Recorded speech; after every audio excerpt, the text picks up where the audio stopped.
У нас 5 сел чисто питьевой водой обеспечены. Коштубе Долония здесь 2 села. И в Орале Белек. Орал и Мимблак. Это село Мимблак, а дальше Орал. Скважина там. У нас, когда вот мы работали, вот чистая вода, проект, санитария сельской местности, такой проект был. В 2000 году начали, в 2004-2005 году уже закончили.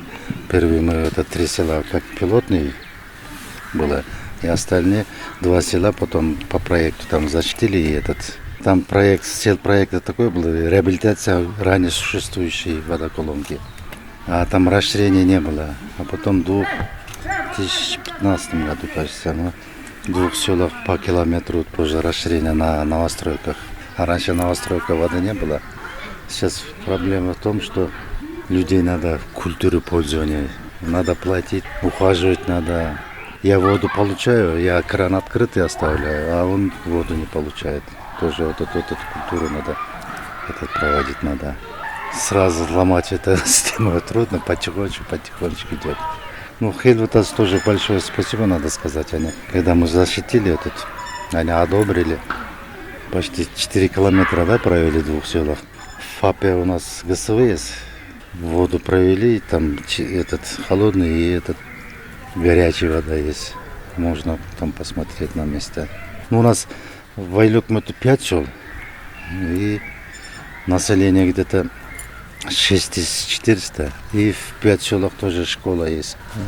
В 4 селах среднеобразовательная школа. В 1 село там начальная школа. Хорошо, мы там тоже воду провели. Воду мы как коммунальные услуги бюджет Айлюкмета платит. Мы финансируем.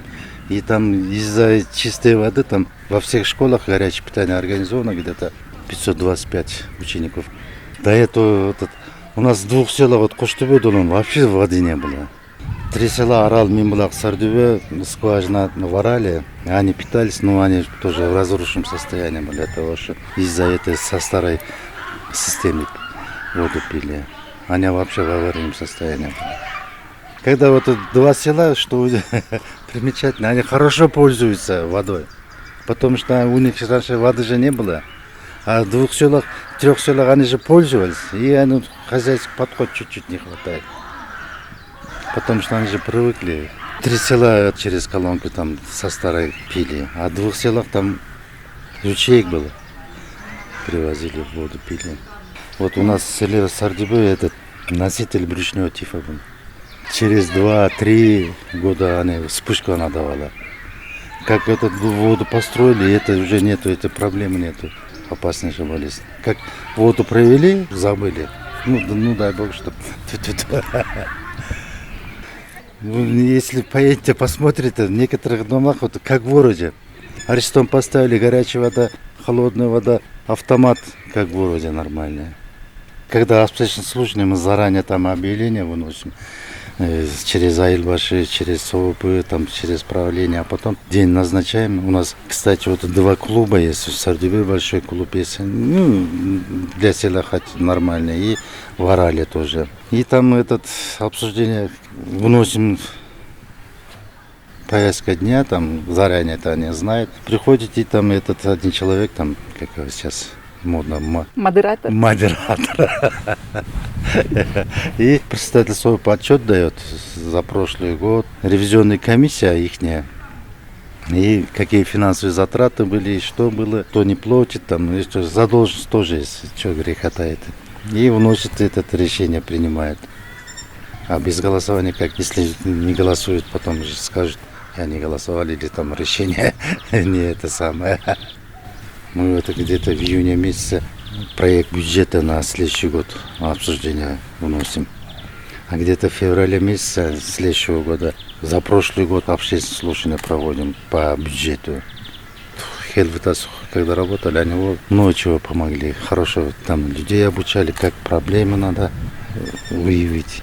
Проблема, когда на собрании каждое село свою проблему выносит, а потом из 5 сел собираем людей. И это обсуждаем. Это первая проблема и вторая проблема. И они голосуют. Какой проблема больше голос получается, значит, это большая первая проблема. Мы, если возможность будет, через бюджет наш или по проектам это работу. Когда Хилватас работали, тоже в каждом селе инициативную группу создавали.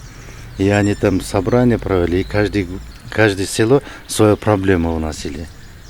Вот это первая проблема. Когда они голосовали, вот это первая проблема, вторая проблема. И когда пьется собрали, большое собрание, и вышла проблема в новостройках, воды нету. Вот это орали Мимлака. И по проекту защитили, там проект написали, там то все, и защитили.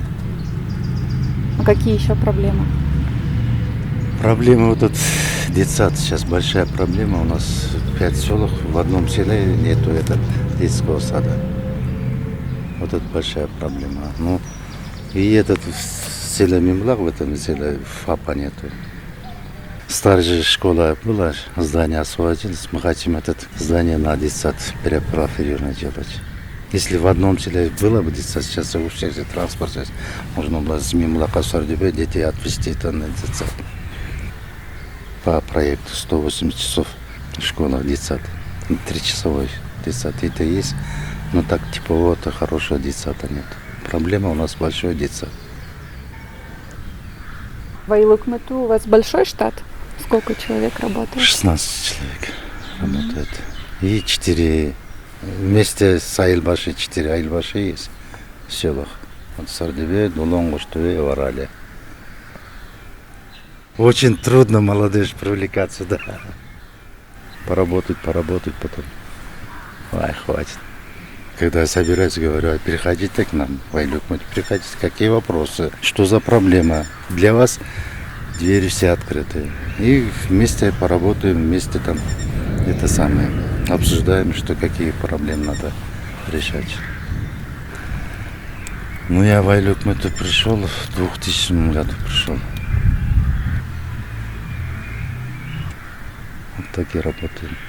Ну, я сам по профессии учитель. Я пединститут Приживальский государство заканчивал. В школе работал, а потом в 91 году у нас сельсовет, сельский генеш. Там один ушел, тоже мне там избрали. Я до этого заучем работал в школе. Поработаем, у нас же созыв уже кончается в 2020 году. Вот ребята воспитываем, им дадим и будем, наверное, дома сидеть или там отдыхать. Хватит с нас. Вот такие дела. Раньше вообще даже зарплату не получалось. Сейчас, слава богу, сейчас свой бюджет есть. Если там бюджет доходный сейчас исполняешь, все нормально. Ну, мы уже на дотации сидим. Но тем не менее, сейчас все условия есть. Сейчас люди стали жить хорошо. И самое главное, научились работать как надо. Земельный налог и транспортный налог, подоходный налог. Раньше подоходный налог 50% давали, сейчас 70%, в этом году 70% давали. И патент. И остальные с республиканского бюджета. У нас бюджет 5 миллионов 800 сомов. Где-то половина, больше половины с республиканского бюджета идет.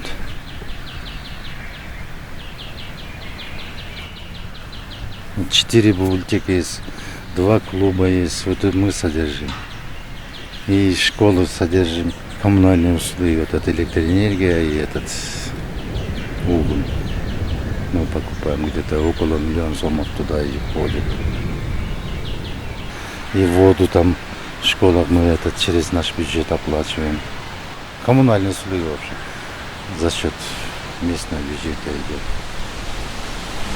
А так эту работу в основном мы через проекты делаем, а сам с бюджетом ничего не можем делать, потому что у нас бюджет ограниченный.